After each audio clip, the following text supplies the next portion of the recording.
Before I start the video, I would like to give a massive shout out to my Patreons who have been supporting my channel.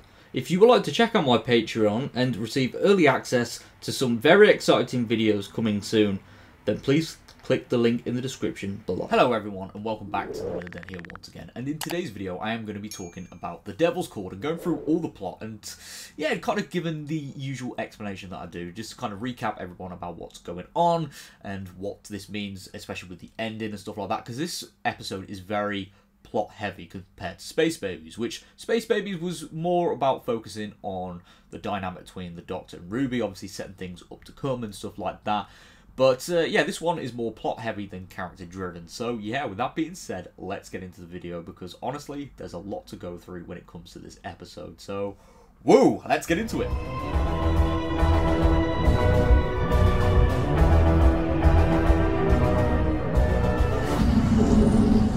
Okay, so we are opened up with this episode by the musical genius Timothy Drake basically summoning the Maestro, who is a very interesting character and is one of the children of the Toymaker. Yes, the villain of the 60th anniversary special, The Giggle, has offspring. And obviously, yeah, the Celestial Toymaker, the Toymaker, sorry, is one of the, one of the classic villains.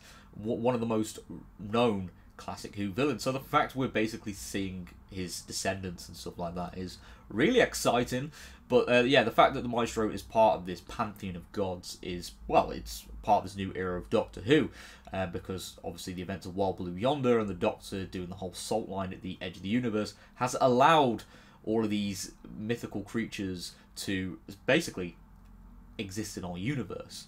So once the Maestro is unleashed via a lost cord discovered by Timothy, the Maestro is able to essentially steal all music from Earth, which does basically affect Earth's history, obviously, that we see with the features of Cilla Black and the Beatles. And it does drain all the soul and magic of Earth's history. And yeah, that does have devastating consequences. But so when the episode does finally kick off after the title sequence, obviously the Doctor and Ruby don't know about what's going down. They're busy, you know, just going around Abbey Road, enjoying all the sights in 1963 in order to watch the Beatles record their first album. But the pair do quickly realise that something is going wrong when they hear Paul, John and Ringo and George in the studio singing lyrics that aren't part of that first album. They're not as iconic, and well, they do kind of seem a little bit AI generated, to be honest. Well, that's my opinion anyway. But yeah, they're not exactly the Beatles. Let's be honest. So the Doctor and Ruby do a bit of investigating, and they do realise that something is wrong with, well, not only the Beatles, but the entire music industry as a whole, because there's no life, there's no soul, there's no dance, there's no rhythm, there's no spark, there's no positive energy. There's something else has happened, and it is a little bit scary. But let's move on to the later part of the episode, well, slightly later on. So the Doctor and Ruby go to the roof and they have a piano installed, and essentially, well, the Doctor asks Ruby to play a note on the piano, and obviously music being played in this alternative part of 1963 does summon the Maestro, and the Maestro basically antagonises the Doctor and Ruby, and they go and hide because the Doctor realises, okay, this person, this god is, well, yeah, the Maestro is a descendant of the Toymaker, or at least has some connection to the Toymaker at this point, because he hears the Giggle, and he realises, okay, I'm in a lot of danger, because, well, as the Doctor puts it later on, he does summarise the events of the Giggle, and that he nearly died properly because of the Toymaker, and that he does recap the concept of bi-generation, and how that basically did tear his soul in half, and that he couldn't go through that pain again. So yeah, that's a nice little lovely recap there. So the Doctor does also recap when it comes to fighting gods as well, that he can only have one trick. Well, he can only use one trick at one time, because if he tries to reuse it again, just like he did with the Toymaker, well, they'll know what's up and he will be screwed. But the Maestro is yeah, very cunning and very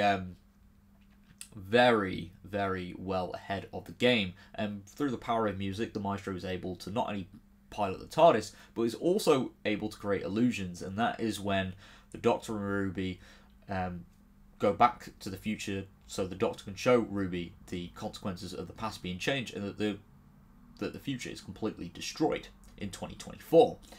So when the Maestro appears in the present day, the Maestro reveals that the Maestro is the Toymaker's offspring, which is very, very interesting.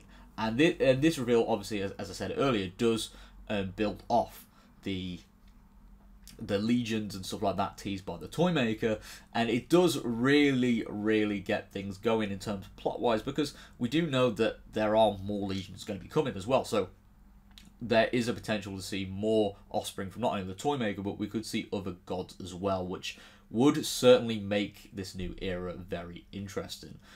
But yeah, the Maestro is able to, through music, basically pilot the TARDIS, so the TARDIS can't go anywhere except for going back to 1963. So the Doctor and Ruby go back there, and they go back and confront the Maestro. And the Maestro, tries to get rid of Ruby, because obviously Ruby has a lot of soul and a lot of musical energy.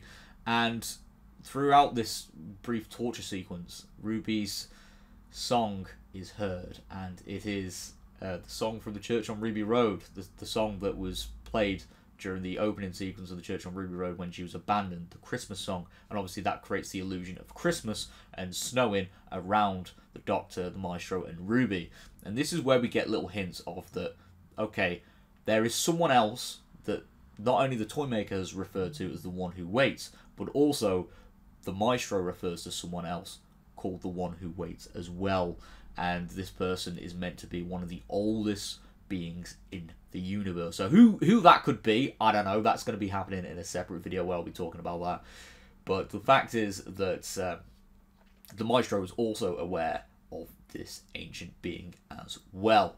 So obviously, once the Christmas Carol is played, and that the Maestro learns that Ruby is a lot more stronger than they originally thought, the Doctor and Ruby shoot notes off the piano in order to basically trick the Maestro and to banish the Maestro. But the Maestro isn't too worried, because the Maestro is always one step ahead, and the Doctor is basically banished into a drum, and Ruby is banished into a violin. But then the day is saved when Paul McCartney and John Lennon basically stumble across the piano, and they find a final note, and they play it, and voila!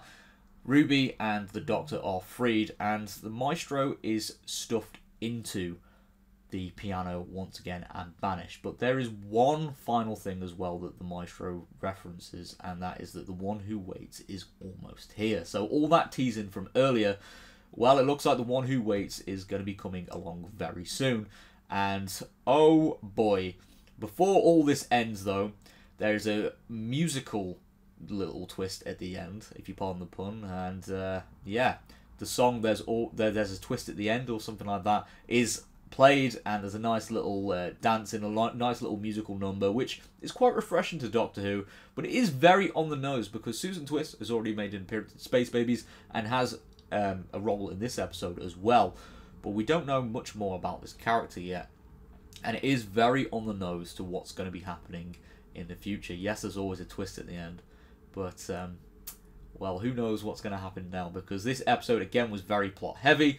As just to recap the plot, obviously we get the Maestro introduced, who is one of the offspring to the Toymaker, obviously setting up the Legion and the Pantheon. We also get more clues to the One Who Waits, obviously being a very ancient being and someone who's been waiting for a very long time. Could it be Omega? Could it be Sutekh? Who knows? But also we get some more information about Ruby as well, because Ruby seems to be a very strong-minded, a very strong-willed individual. So is she just a human, or is there something else going on? Because at the end of Space Babies, the Doctor was scanning her, but what does the Doctor know? But anyway, I'll see you all next time. Thank you very much for all the support. Take care, love you all, and peace.